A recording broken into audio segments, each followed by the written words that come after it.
Hello and welcome to another podcast episode. This is Sunstar Knits. I am Eleanor and I have a really short one for you, but I also have a bit of a tidbit of like little things to talk about. So I do have all the natural lighting, so if anything changes, it is a pretty clear sunny day today, so there shouldn't be a lot that changes. I have two dogs in the house right now. I have Swanson, who you guys have seen, and I have my sister's dog, Titus. He is a pit bull, and he makes a lot of noise. So you will most definitely hear him because right now he is definitely licking some stuff. So I have two finished objects for you, kind of two unexpected finished objects for you. And I have two whips. I think you can guess what the whips are. So the reason I say two, sorry, I'm booting up. I should have done this beforehand, I know, but I'm booting up my computer to get some notes going. So, sorry, I just totally coughed into the mic. I'm so sorry. I'm still sick. I'm getting over it. I am definitely better. My voice is doing better today. I have some hot cocoa in my mom's Winnie the Pooh mug. Good morning, sunshine. So that I will be sipping on. We'll actually move that over here so it's a bit closer. Okay, we'll just jump right into my finished objects so we can get to talking after. So this first one is not actually a knit object. It is a crochet object. So this, I don't know what yarn I used. It was stash. It came out of my stash. But this is a loaf cat. And I literally just made plans like today, this morning, to go see my friend down in Reno. So I figured I needed to make her a little bit of peace offering / Christmas gift because last time we talked, some things happened. They're personal, not going to get into them. But yes, so this is a loaf cat. It is a very chunky, short loaf cat, but like your little tail. She has a cat, so she's a cat lover. I kind of made it, her cat is like a long-haired, like variegated, so it's got a lot of different browns. So I figured this was a perfect yarn. I actually held it, it's a worsted weight. I held double. I used a 5mm crochet hook, and I used the tutorial from No Catchy Name Crochet, or like No Name Crochet. I think it's No Catchy Name Crochet. I also have a short / TikTok about this. I cross post, so it's on both of those that has the exact name in the captions. So it's so cute with his like his little legs and a little nose. I'm just so happy with it. And his cute little tail. And it's just so chunky. Sorry. So that's finished object number one. Finished object number two is another Christmas gift knit. I think this is my last one. Wow, that shows up great on camera. It is a very bright red. And it's just another one of the ribbed beanies. I don't remember what color, but I used Lion Brand's Hometown. Obviously, the ends are not weaved in. I'm thinking of this for my dad, so it's probably going to be gifted directly to him. I used 9mm crochet hooks. I used Passion Knit Kelsey's Chunky Ribbed Beanie tutorial. I have it memorized by now, so I don't really need that. So those are my two super quick finished objects. Wow, I actually did really good with that. And remembering to say all the like specifics. So let's go. Let's start with another one. Okay. So this you have seen before. This is a whip. This is my whip. And I don't remember where I left off. I think I left off with the body made up, but I have now since finished the body. I finished the body. It kind of looks like there was no head. That's the back, but it's fine. There are short rows in this, but they don't really change the length, so I don't think it really matters too much which one's front and back. But now I am working on the sleeve, which is like I feel like it's almost too short right now. Like this part, you're supposed to knit until just after your elbow. And I tried it on and it got there. And then it looks a bit short. But now I'm started on the ribbing. Hold on, I'm like all tangled up here. I think I'm in like the middle of a row, which is why. So I might knit and talk about this. So, oh, yes, I am. Okay, so I'm going to knit and talk about this. So now I'm on like, I decreased a whole bunch. I decreased like by half, and then I decreased by another like 10. It's because it becomes a really tight ribbed portion of the sleeve in order to give that kind of ballooning like shape to the rest of the sleeve. Sorry, I thought my lip was bleeding. So, yes, so that's the portion I'm on right now. And you're supposed to use the same needles you used for the rest of like the body and stuff, not like a ribbing needle. But I'm using 4.5 millimeter needles, so I had to size up half a size. And instead of being tight on me, and this is like the widest part of my arm too, so instead of being tight on me, it was actually fairly loose. So I sized down to 4s, and I was like, okay, I don't want to decrease because that'll mess with stitch count, and technically we're not doing like a ribbed cuff on this, and we don't really need anything, but I don't want to have to deal with having to, sorry, he's rolling around on the carpet now. This is all Titus. Swanson is behind me, laying and chilling outside, looking outside. So instead of like wanting to decrease and have very visible decreases, I sized it down to a 4 millimeter needle, and I did like probably this much of it with 4 millimeters, and I was like, this is still really big looking, and it's like really big on me still. So I sized down again, and I'm now on 3.5 millimeter needles. Because there's no other shaping, there's nothing for the rest of the pattern. It's just straight 1x1 rib. So now that I'm doing the magic loop method. So let me pull this so it's away. So magic loop method, and it's looking tight now. Like obviously there's still a whole lot of stretch to it, but it's looking like tight enough that it will be like negative ease on me, and that's what I'm wanting. So I don't think I introduced this. Sorry. This is, I was doing so well with the finished objects. This is the Bernadette turtleneck by Fable Knitwear. By Fable Knitwear. Sorry, I have all my patterns. I have a whole thing over here. I have notes over here. I've got my computer over here. So by Fable Knitwear. And this is definitely not a sweater. It is definitely not like a turtleneck sweater. It is a blouse. I'm gonna call it a blouse. In my head, it is the Bernadette blouse. Yeah, so because it is very thin, and that's just the fabric that made. I will definitely have to wear something under this, which I am okay with. I'm loving the look of it though. It's coming out. I'm loving the color. I am like really like, wow, I bought way too much yarn, because currently this is 2 balls. I will probably need 1 more. So I have 3 extra balls. So I might see what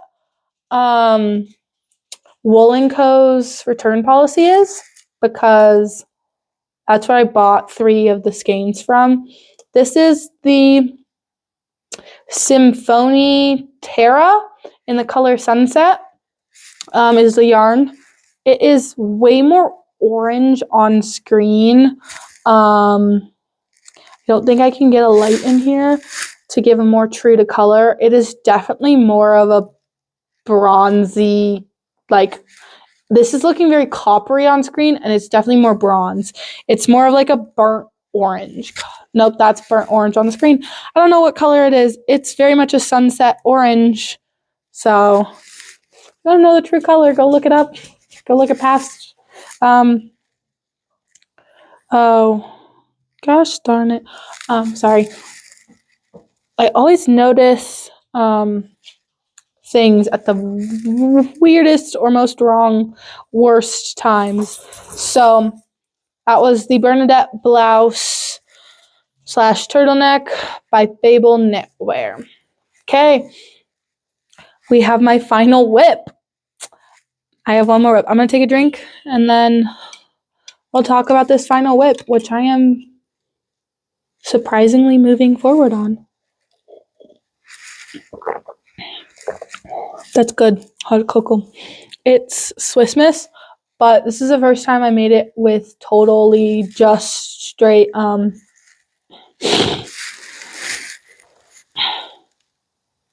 milk instead of water and then cooling it down with milk. I heated the milk up in the microwave for 2 minutes. Don't come at me for microwaves. I was literally making 1 cup. I'm not going to use a pan and the stove for 1 cup, and I'm not going to use the kettle for milk. And I do have an electric kettle, people. So if anyone cares, I have an electric kettle, and I'm not using the stove to heat up 1 cup of hot chocolate milk. But this is... Sorry, I'm in the middle of a row. This is the Breeze sweater by Lassie Mapberg. I'm going to give you a better view. So, this is the Breeze sweater. I'll turn it around so you won't have the needles and stuff in the front. And as you can see, I am on the yoke now. I am quite far into the yoke. I am on my 14th row of the yoke. I'm just going to work on these. I've seen someone else do that where she works on them as she talks on them. So this is, again, the Breeze sweater. Yes, hi, Bubs. Hi, Mr. Needy. Sorry, Titus just walked up, and he is a stage 5 clinger, and his mom is not here with him, and I am his number 2 human. So he's going to want all my attention, but he's not going to get it. So it is the Breeze sweater. I've said this probably like 3 times. No, you can't have all my love and attention right now. I'm doing something. Yeah. Okay. So it is... not going to say it for a 4th time. You know what pattern this is. I have his book. I have Lassie Mapberg's book, Viking Knits. So this is where I've got it from. And so I had to size down, which is what confuses me. I don't know if I'm a tight or a loose knitter because I had to size up for the Bernadette turtleneck and I had to size down for this one, but also, no, pattern by pattern. So I had to size down to 5mm needles. I gauge swatched in color work and everything. And 2 weeks ago, you would think I would make more progress in 2 weeks, I think, on this yoke.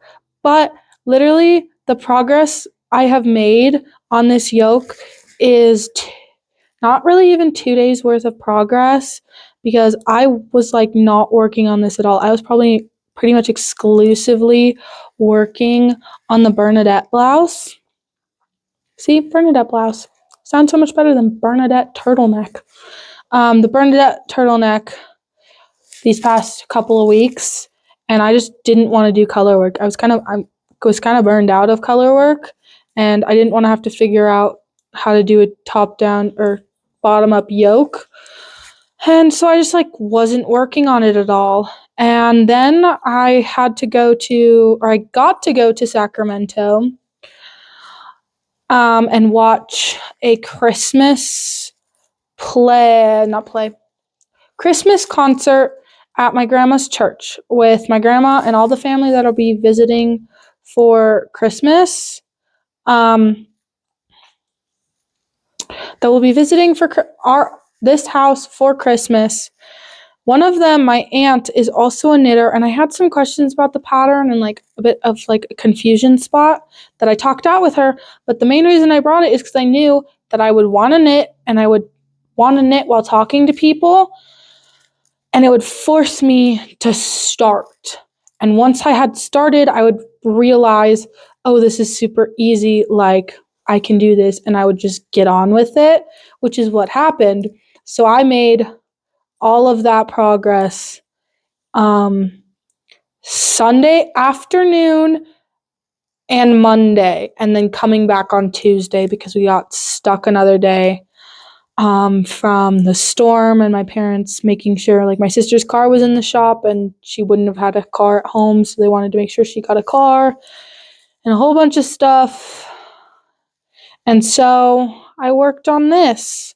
And now I'm at the point where there's a bit of a change in the pattern. So I'm working decreases every other row instead of every row. But that makes it easier, not harder. Like, honestly, the decreases weren't that bad to begin with. I don't think I'm doing them correctly. I think what he wanted was you work it's like a raglan, and let me show you guys. So let me pull the needles out so I don't lose any stitches. So it's like a raglan. So I've got 2 stitch markers here. He just wants you to mark 1 stitch. And so you've got your raglan seam, and then you're making your decreases on either side. Well, his decreases, it looks like it's literally like 3 stitches of the main color. So I think I'm doing it wrong because I think he wanted you to do the 1 stitch you have marked, that raglan seam, and then 2 stitches on each side are always red. Always, always, always red. But I didn't really understand that, but I'm really liking it because it's giving me like candy cane striping, like candy canes, which is what the like ribbing gives me, candy canes. So I'm actually like okay, and it doesn't really make them stand out anymore or like do anything with them. It actually makes the raglan seam stand out more, which I really like. So that is, holy cow, that's my last whip.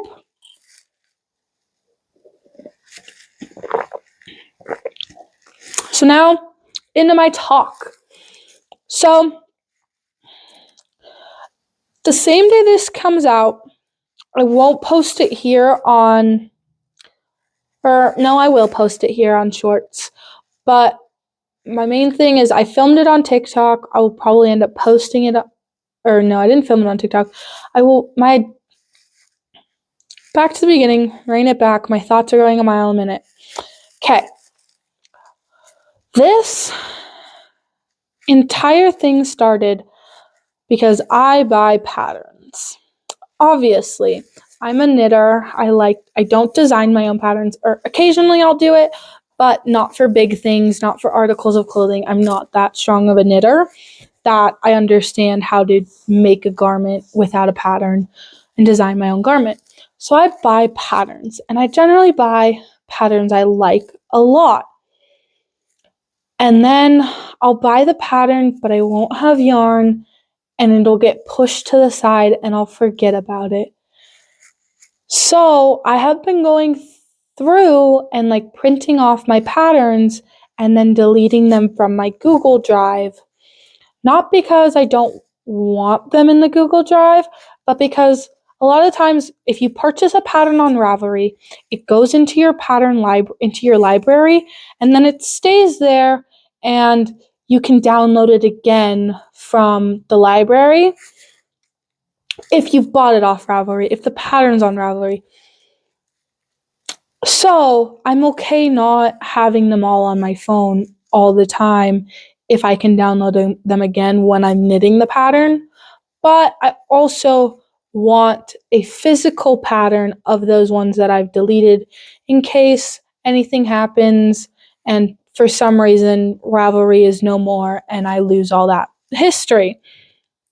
And another thing is they take up a lot of space in your Google Drive, and I don't want to have to buy more space to accommodate them all, on top of the fact that I don't like the notification popping up of like, you're almost out of storage. So I started printing out my patterns and deleting them off my Google Drive. Perfectly okay. Where is this going? In order to keep track of all my patterns, and two, which patterns have already been printed out, I decided I was going to make like a list on a Google Doc. So I started going through all of my patterns and I put down the name. I labeled it table of contents because I'm probably going to end up printing it out and putting it as the table of contents in the 3-ring binder I have for all my patterns. So I started listing them out and I just put them all in a list. I just went through my entire Google Drive and put them on a list and just wrote them down. And then I was like, hey, okay, now let's put it in alphabetical order. So I downloaded a thing, put it in alphabetical order. And then I was like, okay, now let's change the font color of the patterns I have printed. So I did that, and I have printed out 1, 2, 3, 4, 5, 6, 7, 8. I've printed out 8 patterns. That's a lot when you realize that I don't want to print these out on my home printer, so I have to go to the library and pay to have them printed out. So I'm doing it incrementally in small, like, chunks when I have cash to pay at the library. So I have 8 patterns printed out. And then I was like, oh, there's a checklist feature. Like I found out there's a checklist feature on Google Docs. Like, okay, let me do the checklist feature and then check off the ones that I have made. And that's where this goes. That's where this happens. So it turns out that I have 37 patterns in my Google Drives. And I think 32 of those are paid patterns. At minimum, like maximum, there are 5 free patterns on this list. And of course, I have more free patterns, but I deleted them. I put them in my library and I deleted them because I don't care. I can get them again. They're free patterns. It doesn't quite matter to me. So out of 37 patterns, actually, I'm going to pull up a calculator. But out of 37 patterns that I have on my Google Drives, I have made 13 of them. And that really kind of shocked me. So 13. If you ever want to figure out your percentage grade of something, you take your grade divided by the total score. So if it's out of 100, you go 50 divided by 100, you got 50%. So that's what I'm doing here. I'm doing 13 patterns that I have made divided by the 37 patterns I have. I have made 35% of the patterns I've made, of the patterns I have bought. Okay. Another thing, I decided, okay, I have a lot of books. Let me also add my books into this. So I added all my books. And I think I have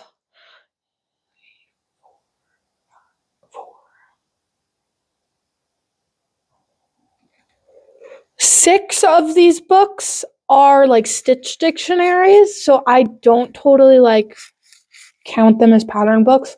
But out of the 15 books I have made not even all of the patterns, just at least one pattern. I have made 2 patterns out of the 15 books I have, which is 13%. That's not including the Viking Knits book because I'm only counting completed patterns. So if I included I'm not going to include them. And had this realization that is really stinking wasteful, because a lot of patterns now are anywhere from $5 to $10. And that's not a lot of money per pattern, but when you add it up, it is a lot. Like, I just closed the calculator, but it's right here. If that's 37 patterns, okay, we'll do 32 patterns because I said not all of them were paid, times 5 that's $160 minimum on patterns. And most books are $20 to $30. They're closer to $30. So I'm feeling very wasteful right now with this setup. I'm feeling just so wasteful in my own knitting journey. And I try to be pretty sustainable. You can't always be sustainable. I started out with a lot of acrylic yarns, which are not always the best, but they're budget friendly, and that's what I learned on. And I have a lot in my stash still, which I'm trying to get rid of. I'm taking away at it. I'm trying to knit out of my stash. I'm trying not to buy yarn without a pattern in mind. But but it's not talked about. I've never seen a video of being like, oh, I have so many patterns I've bought but haven't knit. Because I feel like people think it's not a matter of sustainability because it's not hurting anyone to buy a pattern and not make it, because the designer still gets the money from that. The designer doesn't care if you make it or not. They just care if you buy it. And obviously some of the smaller designers love to see people making their patterns and whatever, but them making their patterns, it's not necessary to buy a pattern. You don't have to ever make a pattern and you can still buy it. You don't have to know how to read a knitting pattern and still buy it.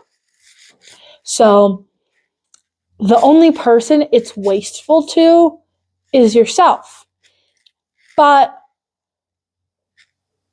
I just found it so wasteful, and I still find it wasteful that I've spent this money and I haven't made the patterns. And again, there's some caveats, because I know of two. Okay, the Bedelia blouse by Retro Claude is a free pattern that I haven't made. And the Sweet Vi by Moon Chain Crochet is another pattern that I bought, but I haven't technically made, because I combined those two patterns to make a blouse, but instead of using knitting and mesh like the Bedelia blouse does, I used crochet in order to make the top. So I didn't know if I should count those as made or not, because I'm probably not going to make the Bedelia blouse, and I'm probably not going to make the Sweet Vi cardigan, but I used the crochet motif from one and the construction of the other. Now that I'm thinking about it, I'm going to count that as used, because I did make something from that pattern and I just made it into my own thing. So actually, now just because of that, we've gone up to 15 patterns used. Look at that. So I'm already improving, but starting in the new year, let's see what percentage is that? 15 divided by 37 equals. So now we're up to 40%. Perfect. Oh, thank you, sun. You're shining directly on my face and making me look nice. So yes. So I am getting to the point of all this. I am feeling very wasteful. I am feeling like I wasted my money. Not that I've wasted my money, but by not using these patterns, I essentially wasted my money on them. So I saw a couple creators and a couple videos on TikTok about people doing no buy 2025. And a lot of times it applies to either they just aren't buying anything non-essential or they're doing clothing. They're not buying clothing. But I don't buy a lot of clothing anyways, and when I do buy clothing, it's generally because something's worn out, and it's generally jeans. I think my most bought thing is jeans because I wear them almost every single day. So it's like shining directly in my eyes. So sorry. The sun, I mean. So I'm going to do a restricted by 2025, and I'm going to put some constraints on how many patterns I can buy in the new and coming year. And I'm going to do, starting in the new year, so I've got a total of, this is coming out on Monday, so I'll calculate, but I'm filming this on Thursday.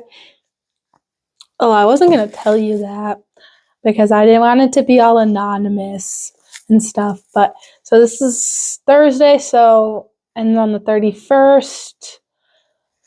So I've got 12 days where I can buy as many patterns as I want. I'm not going to, but I can buy as many patterns as I want, theoretically.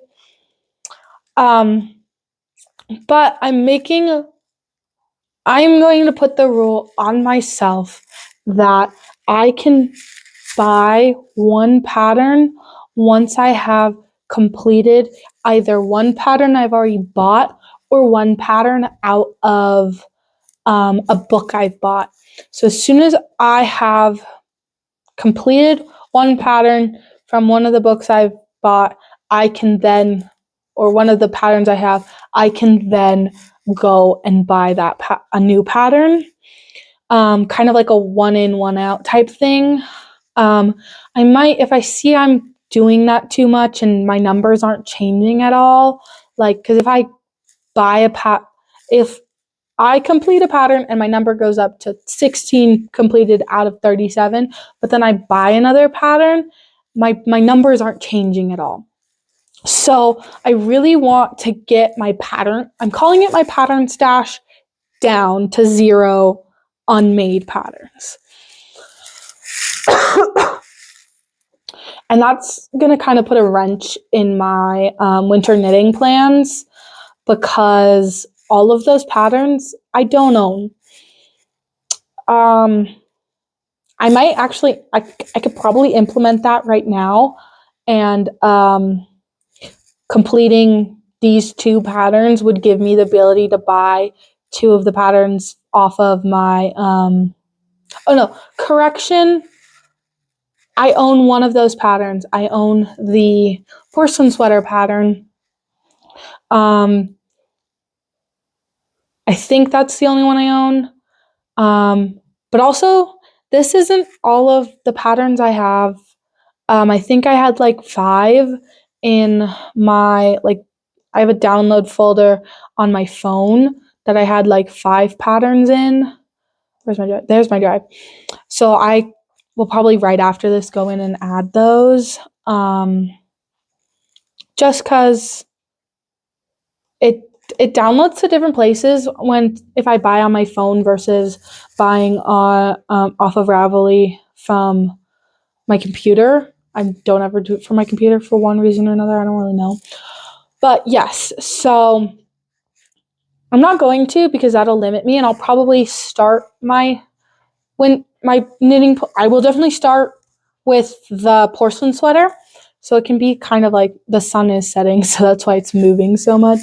And it's getting darker, so I'll try and wrap this up.